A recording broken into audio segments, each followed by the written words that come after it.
예수 그리스도 이름으로 하나님 말씀 증거하겠습니다. 하나님 말씀 요한복음 2장 12절에서부터 22절까지 보시겠습니다. 요한복음 2장 12절에서부터 22절입니다. 요한복음 2장 12절. 그 후에 예수께서 그 어머니와 형제들과 제자들과 함께 가버나움으로 내려가 거기 여러 날 계시지 아니하시니라. 유대인의 유월절이 가까운지라. 예수께서 예루살렘으로 올라가셨더니 성전 안에서 소와 양과 비둘기 파는 사람들과 돈 바꾸는 사람들의 앉은 것을 보시고 노끈으로 채찍을 만드사 양이나 소를 다 성전에서 내어 쫓으시고 돈 바꾸는 사람들의 돈을 쏟으시며 상을 엎으시고 비둘기 파는 사람들에게 이르시되 이것을 여기서 가져가라. 내 아버지의 집으로 장사하는 집을 만들지 말라 하시니 제자들이 성경 말씀에 주의 전을 사모하는 열심이 나를 삼키리라 한 것을 기억하더라. 이에 유대인들이 대답하여 예수께 말하기를 네가 이런 일을 행하니 무슨 표적을 우리에게 보이겠느냐. 19절. 예수께서 대답하여 가라사대 너희가 이 성전을 헐라 내가 사흘 동안에 일으키리라. 유대인들이 가로되 이 성전은 46년 동안에 지었거늘 네가 3일 동안에 일으키겠느냐 하더라. 그러나 예수는 성전된 자기 육체를 가리켜 말씀하신 것이라. 죽은 자 가운데서 살아나신 후에야 제자들이 이 말씀하신 것을 기억하고 성경과 및 예수의 하신 말씀을 믿었더라. 아멘. 할렐루야. 오늘 거룩한 안식일 11월의 마지막 안식일이고 또 한 해 이제 딱 한 달 남은 것을 또 이렇게 알게 하는 안식일입니다. 날씨가 추움에도 불구하고 오늘 주님의 전에 직접 나오신 우리 성도님들, 또 1층에서 지하에서 또 가정에서 예배드리는 우리 모든 성도님들 가정에 하나님께서 은혜 주시고 축복해 주시기를 바랍니다. 지난주 주간에 우리 전주교회 좋은 일들이 있었습니다. 먼저 우리 이유진 자매님이 11월 25일 수요일 날 국가공무원 행정직 우정사업본부에 최종 합격을 했습니다. 하나님 앞에 감사하고 사회에 되는 발걸음 하나님께서 인도해 주시기를 바랍니다. 그 다음 날 우리 한희정 집사님 집에 또 경사가 났습니다. 우리 한은수 형제님, 뜻드리한 자매님의 셋째를 하나님께서 11월 26일 날 목요일 날 저녁 7시 40분에 하나님께서 자연분만을 통해서 아들을 주셨습니다. 7시에 산기가 나서 병원에 갔는데 40분에서 아기가 났대요. 참 수월하게 하나님께서 셋째를 주셨습니다. 3.14kg, 이름은 한상현으로 이렇게 지었어요. 지금 미르피아 산부인과 501호에 있는데 지금 절대 면회는 안 됩니다. 그렇게 하시고 주 안에서 축하해 주시고 축복해 주시기 바랍니다. 오늘은 또 예배 잘 드리시면 찰밥을 한 보따리씩 드립니다. 꼭 가실 때 받아 가셔서 집에서 맛있게 잡수시게 되기를 바랍니다. 요즘 요한복음에 대해서 좀 설교를 드리는데 오늘 보통 오늘 본문을 성전 정화 사건이라고 이야기를 합니다. 그런데 이 오늘 본문을 잘 들여다보면, 소위 말해서 한 발짝 더 깊이 들여다가 보면 상당히 많은 뜻이 있는 우리가 기억해야 될 소중한 본문입니다. 한 구절 한 구절 말씀을 통해서 함께 은혜를 나누고자 합니다. 자, 12절에 보면 그 후에 예수께서 그 어머니와 형제들과 제자들과 함께 가버나움으로 내려가 거기 여러 날 계시지 아니하시니라. 그 후에 사실 이 성전 정화 사건은 성전의 성경책에 예수님 공생의 사역 초기에 기록되어 있는 부분이 있고 공생의 십자가에 달리기 직전에 성전 정화 사건이 두 개가 이렇게 기록이 되어 있습니다. 그래서 신학자들은 지금도 이 사건이 1회 사건인데 기록의 순서가 바뀐 것이다, 아니다, 이 두 번의 사건이다, 지금도 시끄럽고 있습니다. 결론이 안 났어요. 이 본문의 의미를 찾는 게 아니라 이 기록의 횟수와 여러 가지 걸로 지금도 신학자들은 굉장히 시끄럽게 떠들고 있어요. 근데 그것이 중요한 것이 아니라 오늘 이 사건의 본질적인 의도와 이것도 표적으로 성경을 기록하고 있는데 그 뜻을 잘 기억하게 되길 바랍니다. 예수께서 그 어머니들, 형제들, 제자들과 함께 가버나움으로 내려갔다. 이제 예수님께서 어릴 때 나사렛에서 사시다가 이제 가버나움으로 갑니다. 그래서 예수님께서 본격적인 사역을 이 가버나움에서 하게 되는데, 갈릴리 호숫가입니다. 아주 아름다운 정남향을 한 아주 아름다운 이 가퍼나움이라고 하는 이곳으로 내려가는데, 13절에 보면 유대인의 유월절이 가까운지라. 자, 예수님이 공생의 기간을 몇 년을 가지셨어요? 3년을 가지셨어요. 예수님께서 매년 유월절에 성전을 올라가셨어요. 마지막 올라가신 것이 이제 본인이 유월절 어린 양으로 가셨는데, 예수님 그러면 유월절에 성전에 몇 번 가셨어요? 앞에 힌트를 다 말씀드렸잖아. 몇 번 간 거예요? 3번 간 거예요. 그 첫 번째 간 기록입니다. 유대인의 유월절이 가까운지라. 이 유월절은 유대인의 최대 명절 같은 날입니다. 그러니까 유대인들이 성전에 가장 많이 모이는 날이에요. 그러니까 성전이 아주 그냥 차고 넘치고 팍팍하게 그냥 발 디딜 틈이 없는, 여러분들이 지금도 6월절이 되면 성전에 들어가면요, 지금입니다. 지금 이렇게 앞사람 머리 뒤통수 보고 이렇게 걸어가야 돼요. 그런 것이 6월절의 명절입니다. 그래서 예수님께서 이 6월절에 가까이 갔는데, 예수께서 예루살렘으로 올라가셨어요. 오늘 이 예루살렘에 올라가셨더니 이 표현은 성경의 관용적인 표현이기도 한데, 유대인들의 성전에 관한 관을 가장 잘 보여주는 대표적인 표현이기도 합니다. 지리적으로 보면 전주에서 서울로 가면 올라갑니까? 내려옵니까? 올라가지요. 평양 사람들이 서울 가면 내려와요? 올라가요? 저것도 빨갱이, 이게 그냥 가상입니다. 평창이라니까 깜짝 놀라는데, 그러면 의정부 사람들이 서울로 오면 내려와요? 올라가요? 내려오는 거죠. 참말로. 그런데 이 가버나움은 예루살렘에서 한참 위에요. 그 갈릴리 호수 끝에 있어요. 한참 3일을 내려와야 돼요. 근데 성경은 내려온다고 기록해요? 올라간다고 기록해요? 네. 왜 올라간다고 기록할까요?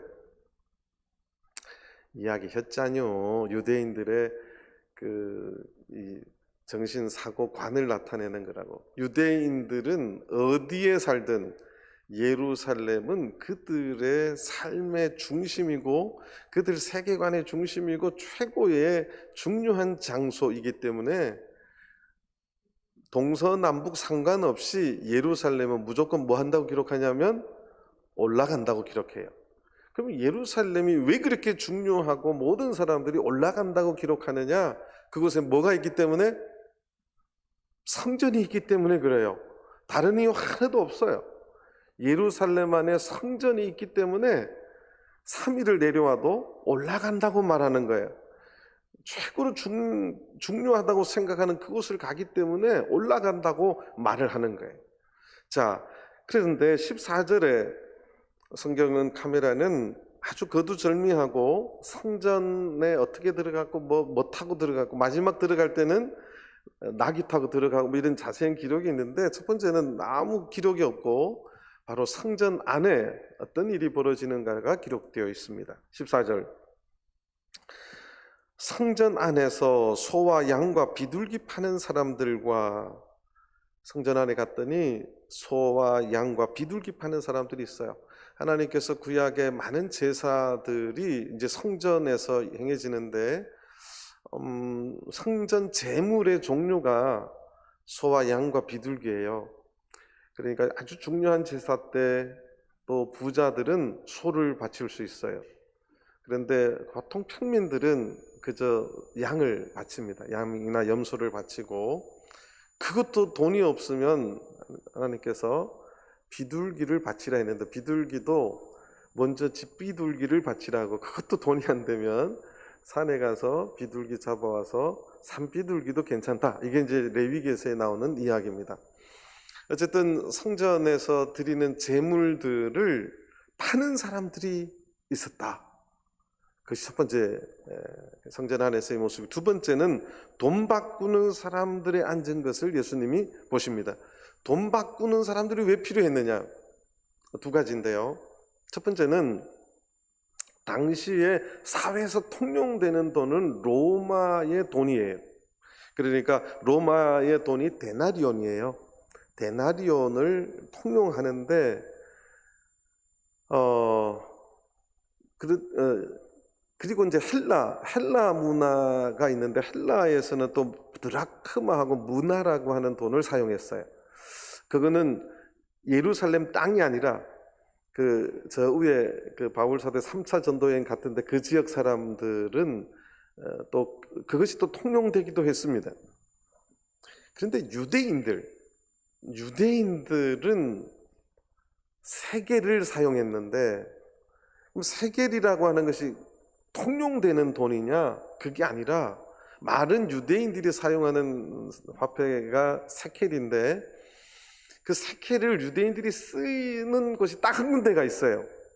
그게 뭐냐면 성전세를 바쳐야 되는데, 그 성전세를 반세겔 바쳐야 돼요. 그러니까 로마의 화폐 데나리온 하면 이틀치의 임금에 해당해요. 그러니까 노동자가 1년 중에 이틀 일하는 치를 성전세 세켈을 성전에 내야 되는데, 그 바꾸는 곳이 다른 동전들은 전부 다 우상들이 새겨져 있는데요. 세켈은 이제 그것이 없어서 거룩한 돈이라고 성전에서 해서 반드시 세켈을 내게 만들었어요. 그래서 이제 외부에 있는 자들이 와서 그 세겔을 바꿔서 성전세를 반세겔 내는 것이 있습니다. 이것이 이제 마태복음에 기록되어 있는데 한번 보겠습니다. 마태복음 17장 24절을 보시겠습니다. 마태복음 17장 24절. 가버나움에 이르니 반세겔 받는 자들이 베드로에게 나와 가로되 너의 선생이 반세겔을 내지 아니하느냐. 이 반세겔이 뭐라고요? 성전세예요. 그러니까 반드시 내야 돼요. 1년에 한 번 반세겔을 내야 돼요. 그러기 위해서 예루살렘에 오면 성전에 가서 이제 반세겔을 바꿔서 또 하나는 보통 유대인들이 예루살렘에 살든 저 멀리 살든 제물을 드리기 위해서, 예를 들어서 예수님이 지금 살았다고 하시는 출발했던 가버나움에서 예루살렘에 3일을 걸어와야 되는데 제물을 끌고 와야 돼요. 양과 소를 또는 집에 있는 비둘기를 가지고 와야 되는데, 가지고 오다가 흠이 생길 수 있고, 사람은 3일 음식을 요만큼 싸면 되는데 소는 요만큼 싸야 되나요? 소 3일치 양식을 쌀라니까 이만해지는 거예요. 소처럼 먹잖아요. 아닌가요? 그러니까 이게 너무 힘든 거예요. 그래서 어쨌든 이제 3일을 끌고 와요. 끌고 오면 성전에서 그 제물이 흠이 있나 없나를 검수를 반드시 하게 돼 있어요. 레위인들이, 제사장들이. 그러면 제사장들이 어쨌든 틈을 잡아요. 이거 흠이 있다고. 그러면 못 바쳐요. 그런데 이제 그럼 어디 가서 살 수 있냐 그러면 저기 성전 안에 가면 거기 가서 살아. 너 거기는 무조건 흠 있나 없나를 안 보고 그냥 해줘요. 그렇게 한 이유는 있어요. 다 이게 뭐가 왔다 갔다 했냐면 그때나 지금이나 똑같아요. 이게 뒷돈이라 그러죠. 이게 오고 갔어요. 그런데 이제 그래서 소를 내가 이번에 바치고 싶다 그러면 소를 끌고 오는 게 아니라 그 양식 치러 오려면 너무 힘드니까 거기 가도 자꾸 빠꾸를 당하니까 성전에서 이제 돈을 가지고 가서 디아스포라들이, 그러니까 디아스포라가 예수님의 그 성령 강림 사건도 보면 전 세계에서 옵니다. 세계 각처에서 와요. 그들이 이제 성전에서 돈을 바꿔요. 그런데 정당하게 바꾸면 되는데 성전에서 받고야 이제 반세계를 인정을 해주고 뭐 이렇게 아주 이렇게 독점을 했어요. 다 이게 무슨 관계라고요? 뒷돈의 관계지요. 근데 이제 환전을 할 적에 정당하게 환전하면 좋은데 보통 세상 밖에서의 125%를 받았대요. 그러니까 100원 환전하면 100원을 받아야 되는데 쉽게 말해서 125원을 내야 100원을 준 거예요. 25%를 더 내야지 되는 이런 어려운 사건이 당시에 있었습니다. 그래서 재물을 파는 자들과 돈을 바꾸는 자들이 두 종류의 사람이 앉아 있었어요. 그런데 15절 예수님께서 노끈으로 채찍을 만드사 양이나 소를 다 성전에서 내어 쫓으시고 돈 바꾸는 사람들이 돈을 쏟으시며 상을 엎으시고 비둘기 파는 사람들이 이르시되 이것을 여기서 가져가라 내 아버지의 집으로 장사하는 집을 만들지 말라 하시니. 자, 예수님께서 이렇게 성전에 가셔서 재물 파는 자들을 노끈으로 채찍을 만들어 다 쫓고 돈 바꾸는 사람들의 상을 엎으시고 비둘기 파는 사람들에게 가져가라고 그렇게 다 하셨어요. 그런데 이것이 예수님이 이제 그 꼴을 보고 화를 내신 것이다 이렇게 말하시는 분들도 있는데 15절 처음을 보면 노끈으로 채찍을 만드사 이 말이 있어요. 이제 범죄 과학에서도 우발적으로 하는 거하고 계획을 한 거하고 처벌량이 엄청나게 달라요. 그러니까 예를 들어서 죄송한 이야기인데 비유가 꼭 맞는 건 아니에요. 그냥 다른 스토리입니다. 사람을 이제 칼로 이렇게 찔렀는데 옆에 있는 보니까 칼이 있어서 이렇게 찌른 거하고 집에서 칼을 사가지고 품어가지고 찌른 거하고 처벌이 한 3배가량 차이 나요. 준비해서 갔다는 거죠. 이건 우발적으로 한 거고. 그러니까 우발적으로, 그럼 예수님께서 성전에 가니까 우발적으로 그 퍼포먼스를 하셨느냐? 막 이렇게 쫓아버리고 엎고 이렇게 하셨느냐? 오늘 이 말씀에 노끈으로 채찍을 만들었다고 되어 있어요. 그러면 예수님께서 우발적으로 한 것이 아니라 노끈을 가지고 이거를 내가 어쨌든 이 하나님의 뜻을 분명히 보이기 위해서 준비하기 시작하셨어요. 노끈은 힘이 없어요. 그 채찍을 만들려면 그 이제 상당한 공을 들여서 만들어야 그게 채찍이 됩니다. 예수님께서는 우발적으로 한 게 아니라 굉장히 계획을 가지고 이것을 내가 척결해야 되겠다. 이것을 다 쫓아버려야 되겠다. 하나님의 뜻을 분명히 나타내야 되겠다. 그렇게 채찍을 만들고 그것을 다 내어쫓고 엎고 가져가라고 이야기했습니다.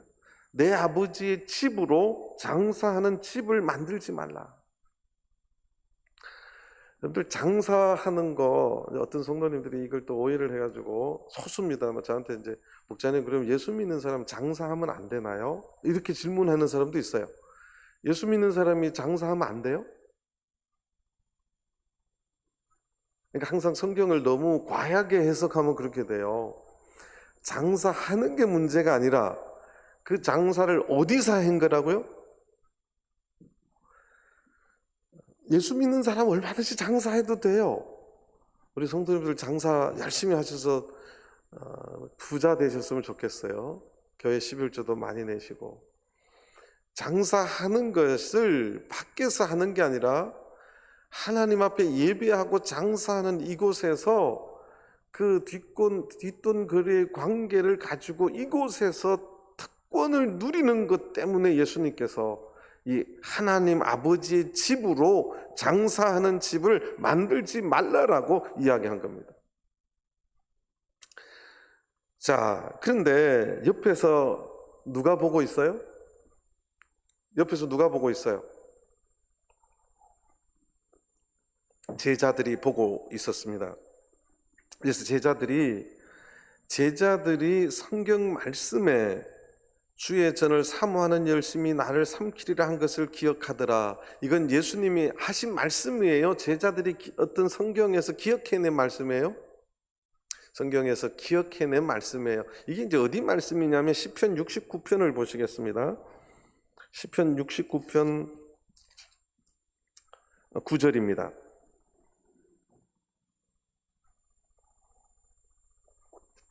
주의 집을 위하는 열성이 나를 삼키고 주를 회방하는 회방이 내게 미쳤나이다. 요거에 대한 말씀을 기억한 거예요. 시편 69편 9절을 기억한 말씀인데 요 뜻이 뭘까요? 삼키리라, 이 말이 이제 알아야 되는데, 삼키리라 이 말은 그냥 직설적으로 쉽게 말하면 그것 때문에 죽을 것이다 이 말이에요. 그러니까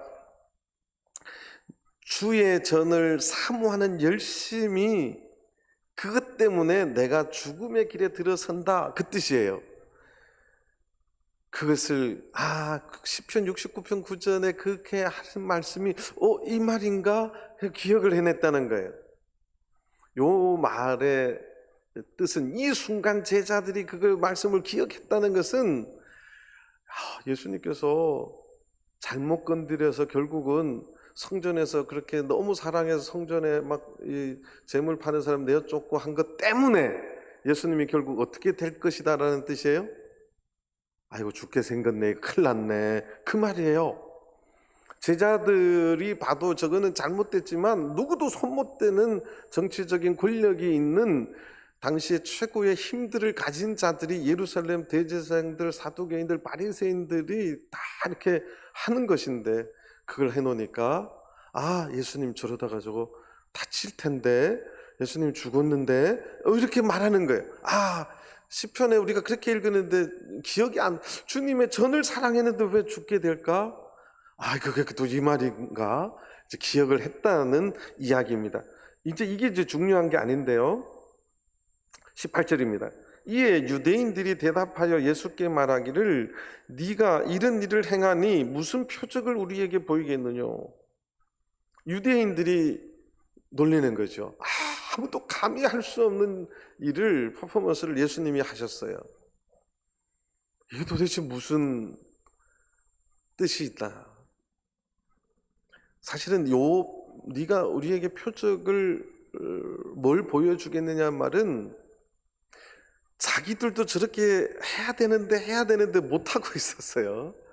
근데 예수님이 오셔서 하니까 이 젊은 분이 뭔가 하나님의 뜻을 가지고 와서 이들을 하니까 이 표적, 이 세메이온을 우리에게 보여줄 것인가 그 기대를 가지고 지금 물어보는 거예요. 제자들은 옆에서 예수님 이제 다치겠네, 이제 죽었네 이렇게 생각하고 있고, 유대인들도 양심에 저건 아닌데 아무도 말 못하는데 젊은 친구 가니까 이 사람을 통해서 우리가 뭔가 하나님의 사인, 세메이온을 볼까, 표적을 볼까, 그래서 네가 무슨 표적을 우리에게 보이겠느냐 그것을 질문하는 거예요. 근데 예수님께서 오늘 굉장히 중요한 말씀이 19절에 다 들어 있습니다. 예수께서 대답하여 가라사대 너희가 이 성전을 헐라.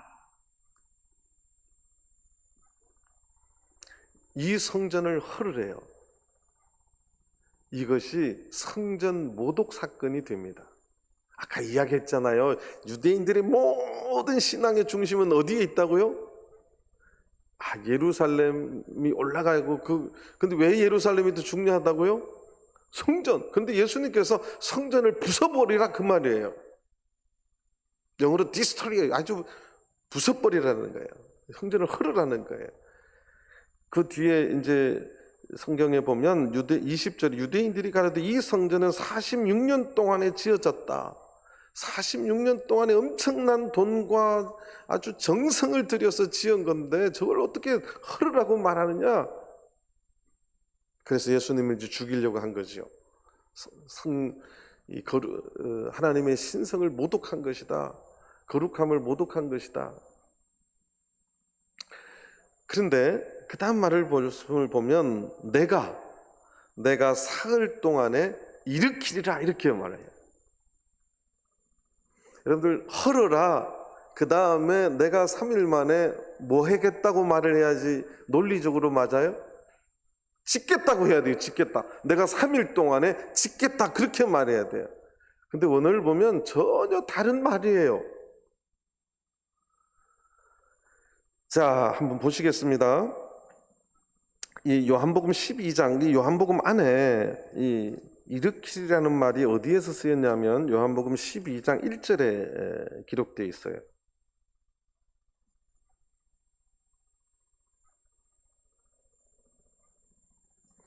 요한복음 12장 1절, 유월절 엿새 전에 예수께서 베다니에 이르시니 이곳은 예수께서 죽은 자 가운데서 살리신 나사로에 있는 곳이라. 살리신, 요 말이에요. 그러니까 이 헬라어로 에게로인데, 에게로. 요한복음 12장 1절은 살리신, 죽은 자를 뭐하게 하신, 부활시키신, 그게 에게로라고 하는 단어인데, 요한복음 12장 1절에는 죽은 자를 부활시킨 나사로가 있는 곳, 그곳이에요. 근데 예수님께서 너희가 이 성전을 헐어라, 그러면 내가 사흘 만에 부활시키리라, 그 말이에요. 앞뒤 말이 돼야 한대요? 안 되지요. 내가 늘 이야기를 해요. 앞뒤 말이 안 되는 곳에 항상 하나님이나 예수님이 하고자 하는 깊은 뜻이 거기 숨어 있다고. 앞뒤 말이 안 되는데 실은 하시고자 하는 말씀이 거기 들어있다는 거예요. 자, 그런데 잘 보세요. 너희들이 이 성전을 헐라, 내가 사흘 동안에 일으키리라, 요 말씀은 단순하게 오늘 이 성전을 보면 21절에 그러나 예수는 성전된 자기 육체를 가리켜 말씀하신 것이다. 그러니까 성전된 자기 육체를 가리키는 것이다라는 뜻이에요. 자, 그런데 이 말씀 속에는 굉장히 중의적인 두 가지 뜻이 숨어 있어요. 글자 그대로 첫 번째, 이 성전은 가짜 성전이니까 헐어라, 그 뜻이 숨어 있어요. 진짜 성전이 나다, 그 뜻이 숨어 있어요. 이게 표적이에요. 이 건물의 성전을 헐어버려라, 이거 그들은 그렇게 소중하게 가지고 있는 잘못된 성전 신앙관, 이 템플 신앙이라 그래요. 그러니까 잘못된 성전관은 보이는 성전을 우상화하고 절대시했어요. 예루살렘에 가면 그 성전이 보면 거기도 눈물 흘리고, 그 성전이 마치 우리를 뭘 해주는 것처럼. 예레미야의 말씀을 통해서 보면 유대인들은 예루살렘 성전을 보면서 평안하다, 평안하다. 예레미야는 아니다, 아니다 그랬어요. 잘못된 성전관, 성전의 그 건물을 우상화하고 절대시한 거, 그거 이제는 필요 없다, 그건 가짜 성전이다, 헐어버려라, 그 뜻이에요. 예루살렘 장소를 절대시하는 것, 절대적인 장소, 거기만 가면 어떻게 되는 것처럼, 그래서 마음에 하나님 말씀을 순종하는 신앙이 아니라 마치 그 예루살렘 성전만 밟으면 축복받는 것으로 착각하는 그들의 신앙, 껍데기만 있는 신앙, 본질이 없는 신앙, 그것을 헐어버리라고 외친 예수님 아주 시원한 말씀이에요. 더 나아가서 이 말씀은 성경 전체적으로 보면 이제 건물, 템플 신앙의 종식을 선언하는 말씀이에요. 그 다음에 두 번째, 이 잘못된 성전 신앙인 그 성전 안에서 행해지는 일이 그 성전에서 일어나야 될 본질적인 일을 잃어버리고 성전에서 뭐 하는 짓거리를 하고 있어요?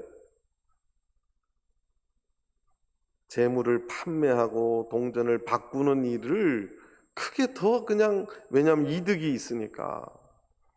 성전이 있어야 될 본질적인 일에는 별 관심이 없어요. 오늘날도 마찬가지예요. 만약 이 전주교회 건물이 크다고 이 건물에 도치가 되어 있어서 또 여기에만 오면 뭐가 축복받는 것으로 착각한다면 잘못된 성전 신앙관이나 똑같습니다. 두 번째는 이미 우리 성령 받은 우리 하나님의 전인데 그 안에서 행해지는 그것이 본질적인 하나님과의 관계에서 중요한 그 본질적인 성전의 기능을 다 하는가?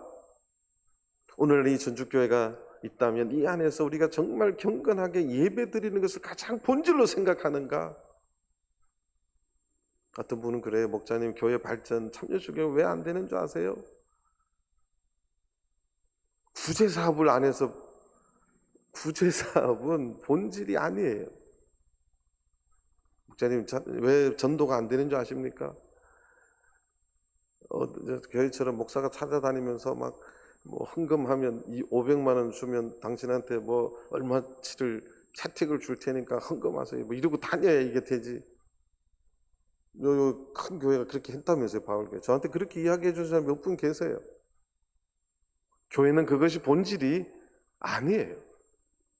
왜? 저도 머리가 있는데 왜 그런 거 모르겠어요.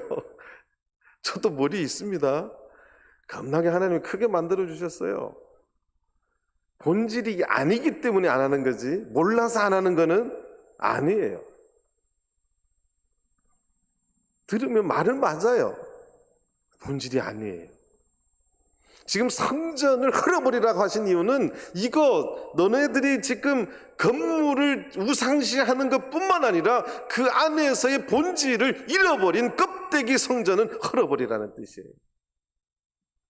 이제 진짜 성전, 참 성전인 내가 왔다, 그것을 선언하는 말씀이에요.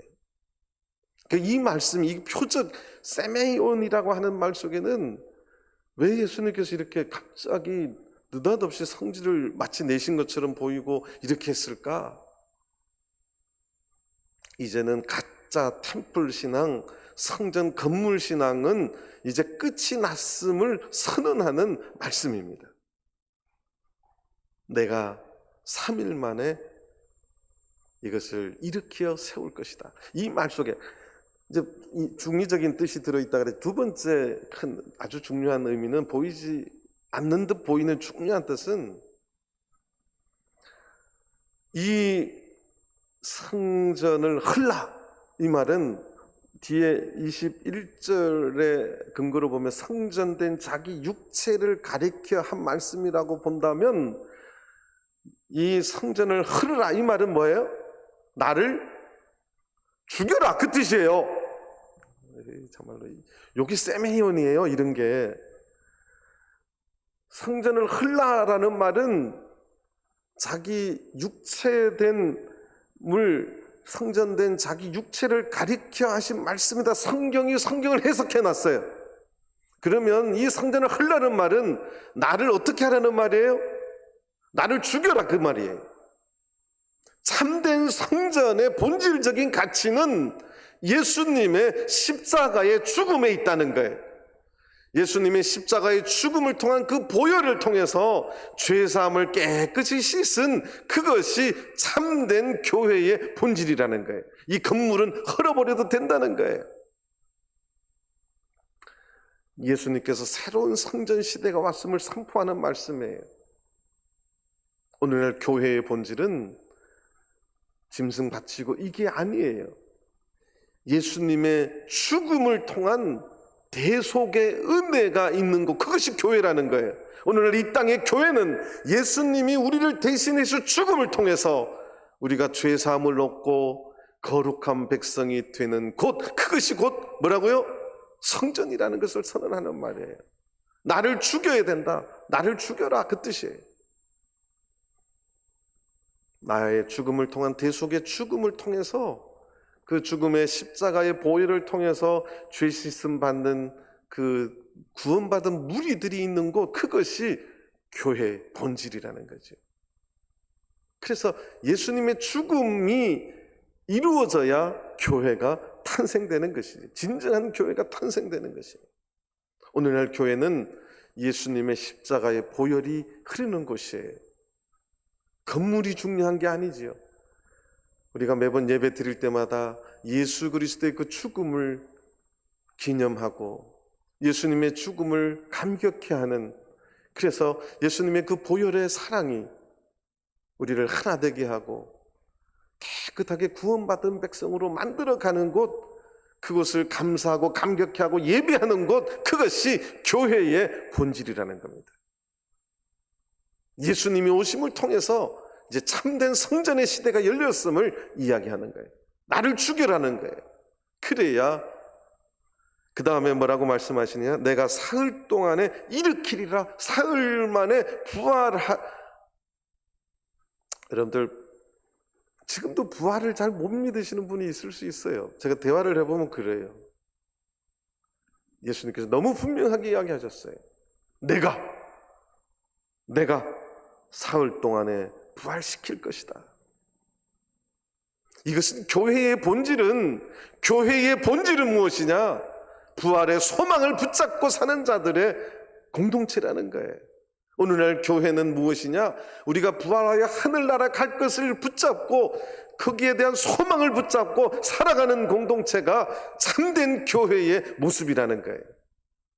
예루살렘 땅 그 장소가 중요한 게 아니라 내가 3일 만에 부활하게 할 것이라고 하는 그 부활의 메시지, 그 세메이온, 그 표적을 붙잡고 하나님을 믿는 백성들은 반드시 부활하여 하늘나라 갈 것이라고 하는 이러한 산소망을 붙잡고 살아가는 공동체, 그것이 교회의 본질임을 지금 예수님 선언하는 말씀이에요.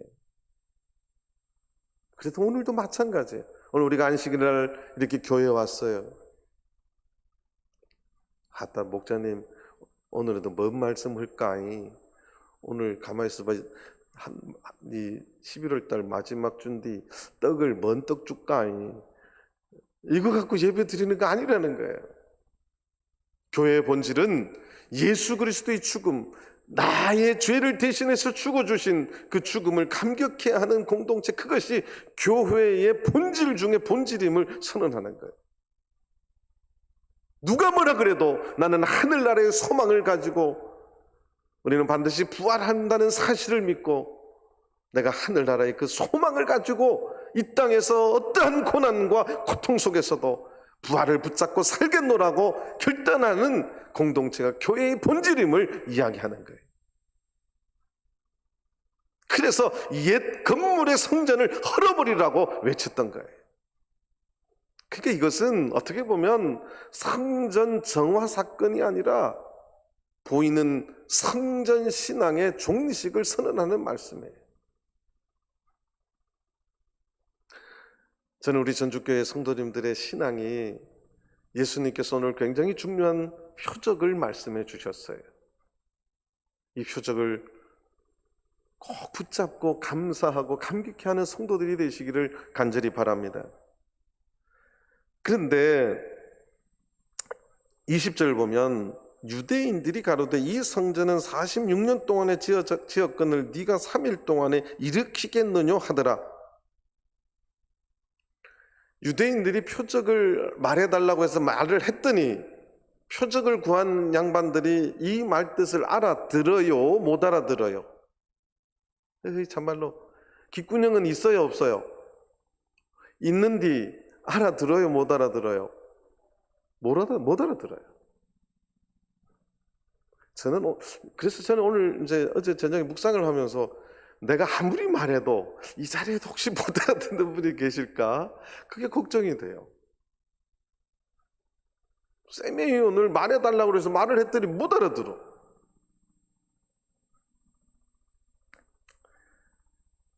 (21절) 그러나 예수는 성전된 자기 육체를 가리켜 말씀하신 것이다. 참된 성전의 시대, 참된 성전인 내가 왔음을 지금 말씀하시는 거죠.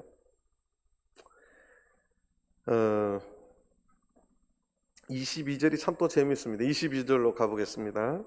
죽은 자 가운데서 살아나신 후에야 제자들이 이 말씀을 기억하고 성전과 및 예수의 하신 말씀을 뭐 했더라? 믿었더라. 우리 제자님들, 예수님의 12 제자님들이 참 어떻게 보면 쫓게 늦어. 고향이 충청동계비요. 그래서 그런 말 지방생 말했다 큰일 나는데 그래도 이나마 기억했다는 게 저는 참 감사해요. 예수님의 12제자도 그 현장에서는 알아들었다고요? 못 알아들었다고요? 못 알아들었어요. 표적을 구한 유대인조차도 못 알아듣고 옆에서 들은 누구도 못 알아들었다고요? 제자들도 못 알아들었어요. 예수님의 세미온이 이렇게 표적이 쉽지 않아요. 예수님의 분명한 뜻을 지금 나타낸 거예요.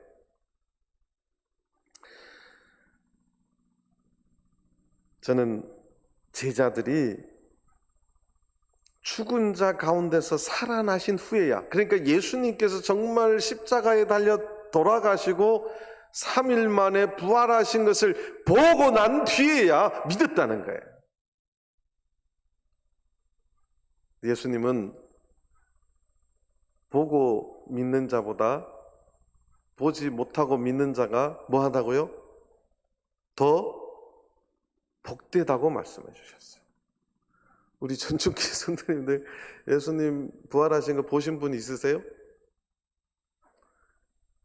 그러면 제자들보다 더 복된 것을 알려드릴게요. 부활을 믿으시기 바랍니다. 목소리가 별로 자신이 없네요.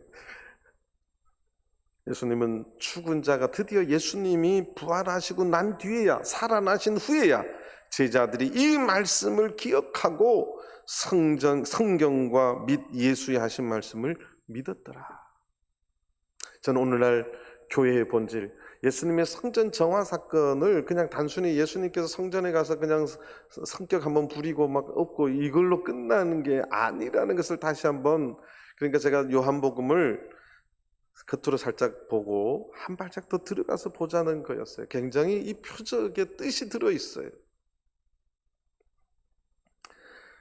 교회의 본질은 예수님의 죽음에 있습니다.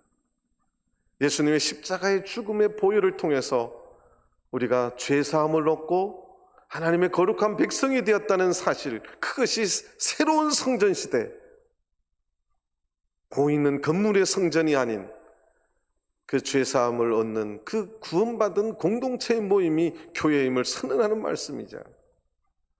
그 다음에 누가 뭐라 그러고 이 땅의 엄청난 고난과 역경 속에서도 우리의 부활과 천국에 관한 소망을 붙잡고 살아가는 것, 그것이 교회 공동체임을 선언하는 말씀이에요. 반드시 3일 만에 일으키리라, 부활시키리라, 그 말씀대로 예수님 부활하셨습니다. 사망 권세를 끊고 그렇게 부활하셨듯이 이제 마지막 시대에 예수를 믿고 따르는 자들을 반드시 부활하시겠다는 말씀대로 우리 모두 부활에 동참하실 줄 믿으시길 바랍니다. 이 말씀 붙잡고 살아가며 교회에서 찬양하고 기도하고 이러한 부활의 능력과 하나님의 살아계신 그 말씀의 능력을 믿고 교회에서 봉사하고 섬기고 감사하며 그렇게 헌신하는 곳이 오늘날 교회라는 사실입니다. 저는 우리 전주교회가 그런 교회가 되기를 간절히 바랍니다. 코로나가 되어서 코로나 때문에 정부에서 막 비대면 예배하라고 압력을 넣고 그래서